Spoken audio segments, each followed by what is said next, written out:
মুহুরী প্রকল্প মুহুরী প্রকল্প বাংলাদেশের একটি বৃহৎ সেচ প্রকল্প এবং এটি ফেনী জেলার সোনাগাজী উপজেলায় অবস্থিত। এটি ১৯৭৭-৭৮ অর্থবছরে শুরু হয়ে ১৯৮৫-৮৬ অর্থবছরে সম্পন্ন হয়। মুহুরী সেচ প্রকল্প দেশের দ্বিতীয় বৃহত্তম সেচ প্রকল্প হিসেবে পরিচিত। এটি বন্যা নিয়ন্ত্রণ এবং আমন ফসলের জন্য সেচের উদ্দেশ্যে নির্মিত হয়েছিল।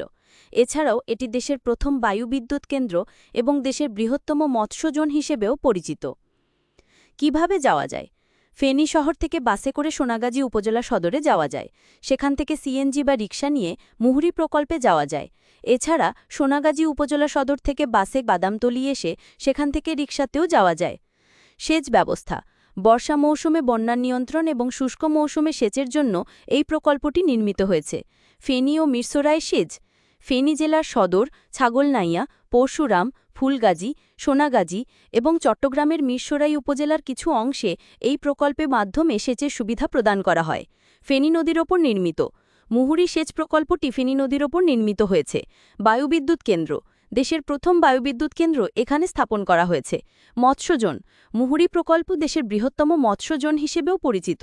পর্যটন কেন্দ্র: এটি একটি আকর্ষণীয় পর্যটন কেন্দ্র হিসেবেও পরিচিত। ভিডিওটি ভালো লাগলে শেয়ার ও সাবস্ক্রাইব করে দেবেন।